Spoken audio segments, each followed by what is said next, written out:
Brigadier साहब, Iran ने straight of Hormuz को बंद किया, अमेरिका नहीं खुलवा सका, नेटो जंग में शामिल नहीं हुआ, ट्रंप ने कहा कि नेटो ममालिक बुज़दिल हैं।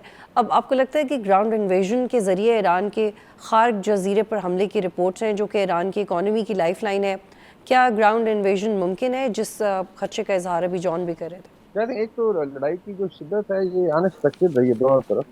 और जो आई थिंक ईरानियन स्ट्रेटजी थी, मैंने इस पर काफी पहले बात की, जो मोज़ैक वॉरफेयर है, इंटरेस्टिंगली पाकिस्तान ने 2020 से इस पे काम कर रही थी, सेंट्रलाइज वॉरफेयर।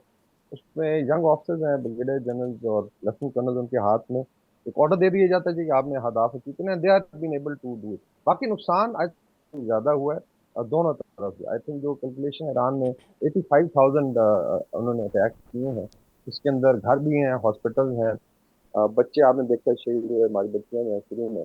और उसके अलावा डेफिनेटली मिलिट्री इंफ्रास्ट्रक्चर है और उनकी मिलिट्री लेट्स से हेडक्वार्टर वगैरह है। दूसरी तरफ इसराइल की काफी बुरी हालत है, डिस्पाइट के सारी पॉपुलेशन हंकर डाउन है अंदर बंकर्स।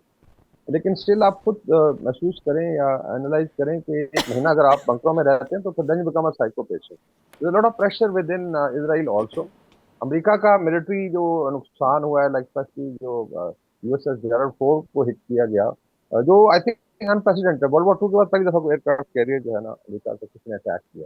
तो एक तो ये है कि military strategy maximalist I think approach के ऊपर चली है और दोनों साइडों को काफी नुकसान। There appears to be war exhaustion now. Despite के ईरान का मिसाइल पावर है, आई स्टिल फील के तकरीबन क्योंकि पहले 45,000 था हमारा एस्टिमेट, अभी शायद जैसे 40,000 डेफिनेटली डिफरेंट रेंजेस के डिफरेंट कैटेगरी के मिसाइल हैं, ये ड्रोन्स के अलावा है।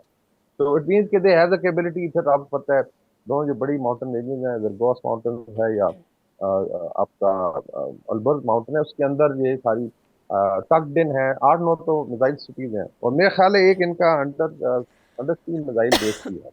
तो इसका मतलब है मिलिट्री कैपेबिलिटी इज इंटैक्ट। बाकी वॉर में देखिए एक्सेप्शन होती है, इसलिए you can't rely on what Trump is saying या लेट्स से इजरायली क्या कह रहे हैं।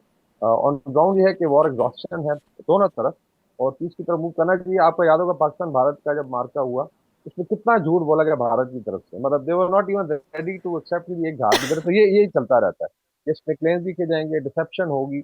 आई think Iran should move very cautiously because जो ग्राउंड ऑफेंसिव की बात है, एक सेकेंड एयरबॉर्न डिवीजन भी मूव किया जिसका काम ही बेसिकली इस तरह के ऑपरेशन करना है और they are building up military capability. लेकिन मेरे ख्याल में अभी पूरा जो रीजन है दे आल्सो वांट पीस।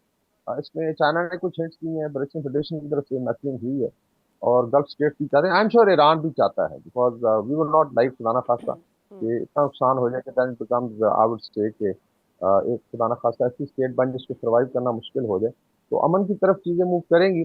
सो फार जो है मुझे लग रहा है कि ये हफ्ता बड़ा क्रिटिकल होगा और इसमें अगर कोई बड़ी मूव होती है स्पेशली बूट्स ऑन ग्राउंड, फिर बड़ा खून खराबा होना। I am sure Iranians are going to get very bad.